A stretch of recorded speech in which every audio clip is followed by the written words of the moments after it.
new proposal. Democrats and Republicans begin debating whether there should be another coronavirus aid package.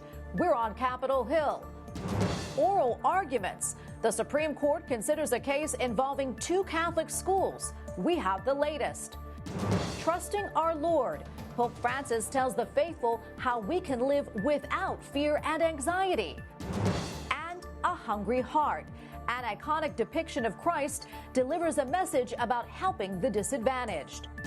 On EWTN News Nightly for Monday, May 11th, 2020.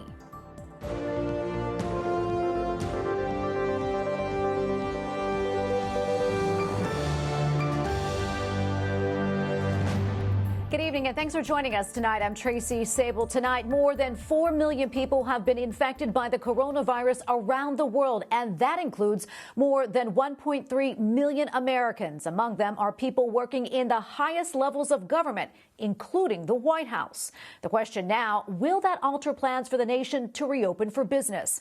White House correspondent Owen Jensen reports. Owen?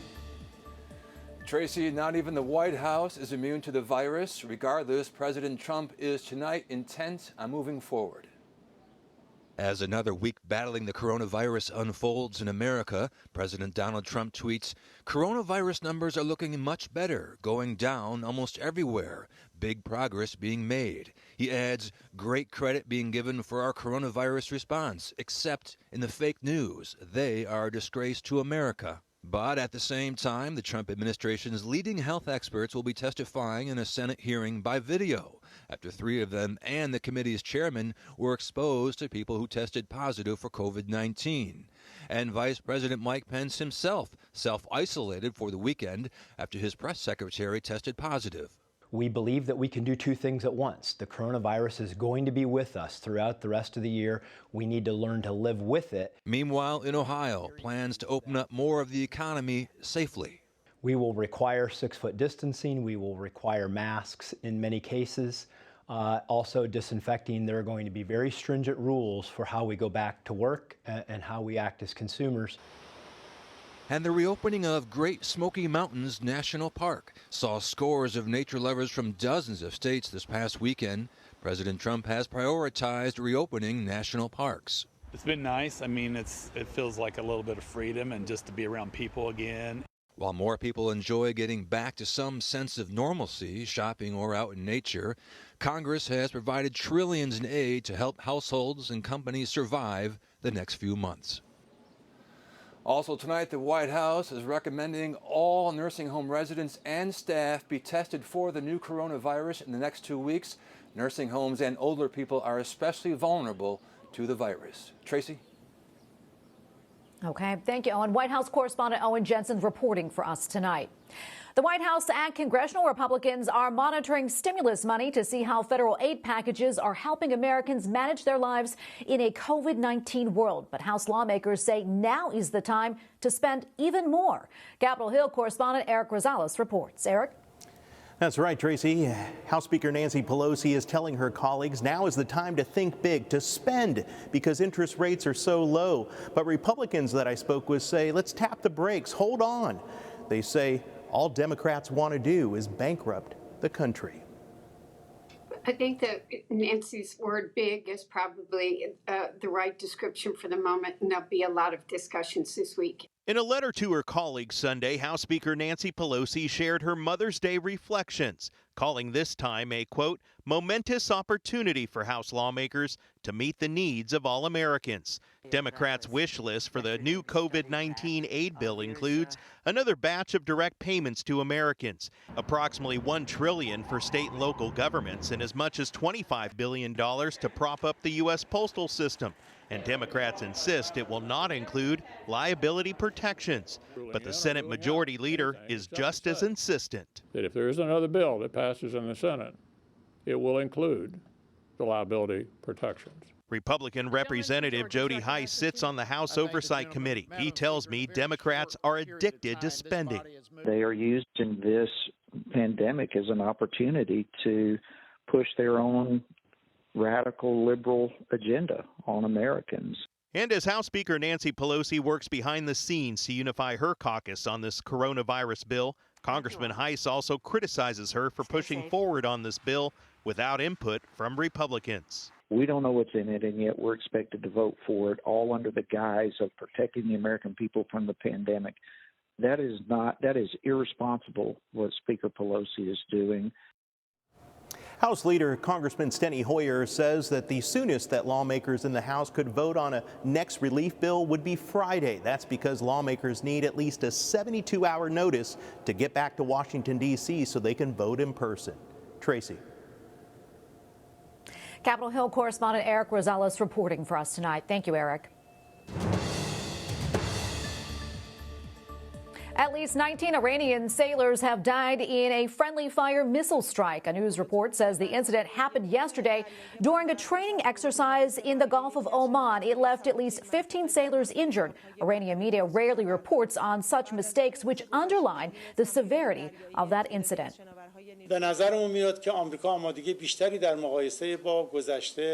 An Iranian government official says the country is ready to talk with the United States about swapping prisoners. It is believed to be a reference to the possible release of a U.S. Navy veteran detained in Iran. The Trump administration says the release of American hostages is a high priority.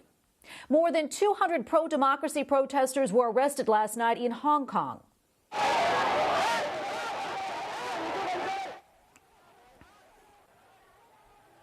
Police warned the demonstrators that they were in violation of rules against group gatherings during the coronavirus pandemic. When the protesters refused to leave, police fired pepper spray into the group. Shanghai Disneyland has reopened. It is a high-profile step towards reviving tourism that had been shut down during the COVID-19 crisis.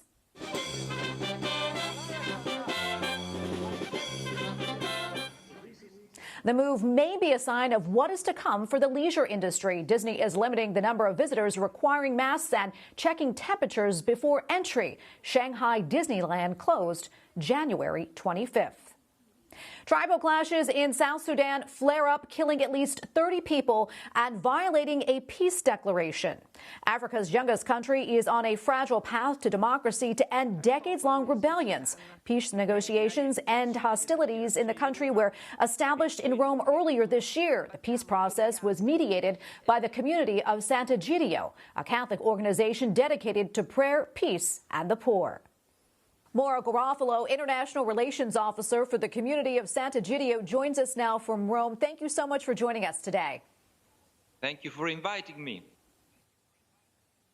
So can you walk us through what happened after the South Sudan's peace process was agreed upon to now with the return of violence to the country?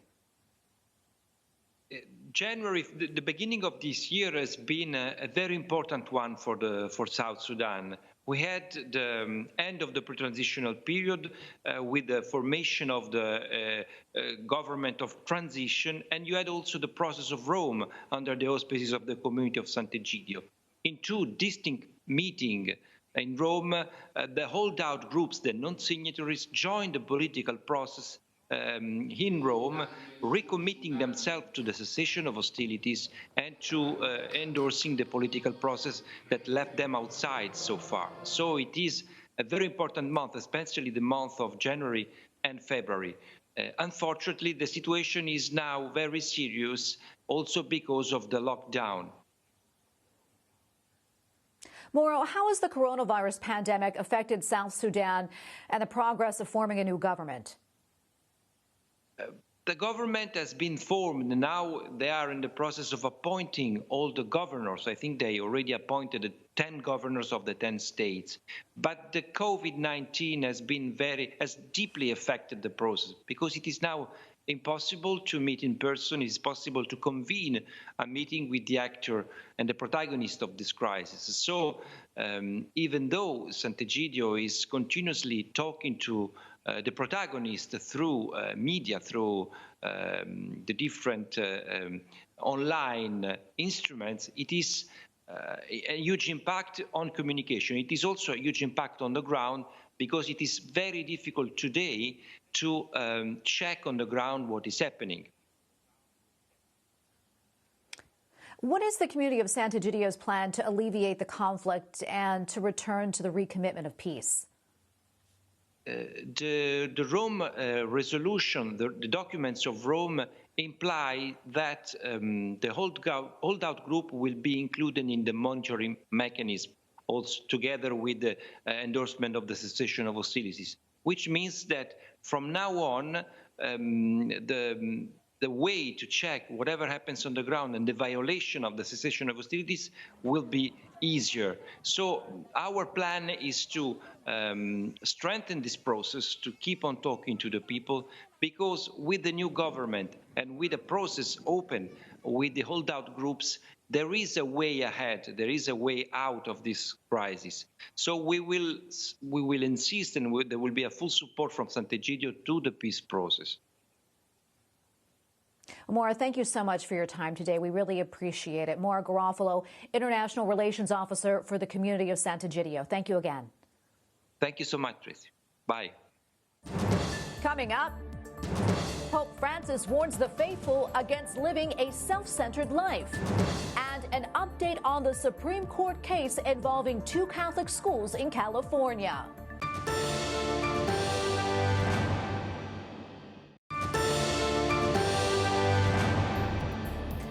Pope Francis says a self-centered life does not lead us to full communion with the Lord. Fidarci Gesù, fare il salto. At the Holy Father's Sunday blessing, he says that there are 2 remedies to a troubled heart: faith in Jesus and knowing our true destination is heaven. We must ask ourselves, which path are we following? The way to worldly desires or the way to prayer, love, and trust in the Lord? The Supreme Court continues hearing oral arguments over the phone. Today, a case involving 2 Catholic schools in California was brought before the justices. Correspondent Mark Irons has that story. Mark? Tracy, Our Lady of Guadalupe and St. James schools are the focus here. 2 teachers were removed from their schools after their job performance was in question. Those teachers sued on discrimination claims, but the schools argue they must have the religious freedom to decide who passes on the Catholic faith to students. If separation of church and state means anything at all, it must mean that government cannot interfere with the church's decisions about who is authorized to teach its religion. Beckett argues before the Supreme Court today on behalf of 2 Catholic schools in California, both sued by 5th grade teachers who claim discrimination, one based on age and the other on disability. The school's argument would strip more than 300,000 lay teachers in religious schools across the country of basic employment law protections. Some justices questioned if the teachers' jobs were religious enough to qualify for the ministerial exception. It exempts religious institutions from anti-discrimination laws in hiring employees. Can you point me to anything in the evidence that the teacher here was acting any differently working from a workbook for her religious class than a teacher does in a secular school? Beckett tells us they were doing more than teaching about religion. They were tasked with passing on the Catholic faith. We know they were praying with their students. We know they were taking them to chapel and sitting with them and praying with them in Mass. The High Court takes up the case after the Ninth Circuit Court of Appeals stood with the teachers and not the Catholic schools. Churches and religious groups need to have the autonomy, the authority to decide for themselves who is going to carry out their core religious functions. So when it comes to things like... In a somewhat similar case, the High Court sided unanimously with a Lutheran school in 2012. Now, one of the teachers in this case, Kristen Beal, lost her long battle with breast cancer last year. Her husband is quoted in the New York Times as saying, "I literally promised my wife on her deathbed that I would see this through." Tracy, we expect the High Court's decision sometime later this summer. Okay, thank you, Mark. Correspondent Mark Irons reporting for us tonight. Thank you again, Mark. Well, after months of battling the COVID-19 pandemic, New York's governor announces the state's first tentative steps towards reopening. Governor Andrew Cuomo says several regions of upstate New York have shown progress in taming the coronavirus outbreak and are ready to gradually restart economic activity by the end of the week. Joining me now on Skype to talk more about the impact of reopening and what it could have on the spread of the COVID-19 virus here in the U.S. is Dr. Mark Strand, professor in the North Dakota State University School of Pharmacy and Department of Public Health. Dr. Strand, welcome back to the show. Thank you. At least 31 states have partially reopened so far, and I know there were initial concerns that perhaps things were moving a little too quickly. What are we seeing across the country in terms of the number of cases reported, and is that something that can be tracked accurately? Yeah, we've seen when we sort of peaked out on April 24th nationally in terms of number of cases per day at 39,000, we've seen a 33% decline over the last 2 weeks, which is a sign that the social distancing and shelter-in-place orders have been working. And I believe the numbers are quite accurate. We have had a few months now to track the numbers. So I'm confident that the fact that we've been able to keep this suppressed has been a sign of success. What are you seeing there in North Dakota so far? In North Dakota, we're able to see the numbers under control with sort of an endemic level of 30 to 40 new cases per day, but there hasn't been any spikes. So we feel like our contact tracing and our overall testing measures have been effective. I know when you were last on the show, we talked about the role that contact tracing, that is going to play on going forward in controlling the spread of the virus. Where are we on that front? Every state is trying to recruit and hire contact tracers. As of now, North Dakota is the only state who has a sufficient number to meet the need. But it's really critical if we're going to keep these small clusters that emerge as we reopen from becoming outbreaks. So contact tracing can't be overstated. One country that didn't require its citizens to shelter at home is Sweden. It issued no mandatory orders. What are we seeing in their battle against COVID-19 right now? Well, it hasn't turned out the way the early reports suggested. Sweden has gone on to have 322 deaths per million people, which is much larger than neighboring Norway, which had shelter-in-place orders. They only have 41 deaths per million, and twice as many cases per million in Sweden as in Norway.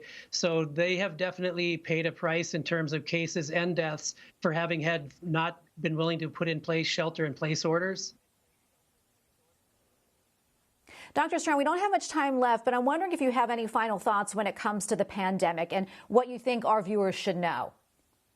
Well, definitely, as we begin to reopen, it's important that we still do so with caution. I recommend wearing masks and still ensuring 6 foot of spacing with people when you're in public. And so definitely we would want to continue to implement social distancing practices and good hand hygiene moving forward. Okay, great. Well, Dr. Strand, thanks for coming on the show again. We really appreciate your insight. Dr. Mark Strand, thanks again. My pleasure. Catholic masses resume today in South Carolina. Individual churches are communicating restrictions to the faithful. One parish told people not to attend Mass if they are sick, at high risk of illness, or over the age of 65. Worshippers also were asked to stay at least 6 feet apart. A reminder, EWTN broadcasts Mass throughout the day. Mass airs at 8 a.m., noon, and 7 p.m. Eastern. We're also airing other special programming, including the Pope's Daily Mass. You can find our schedule at EWTN.com. There you will also find Eucharistic adoration throughout the day. Up next, Pope Francis reminds the faithful to seek help from the Holy Spirit. And UK Prime Minister Boris Johnson makes an announcement on the coronavirus lockdown.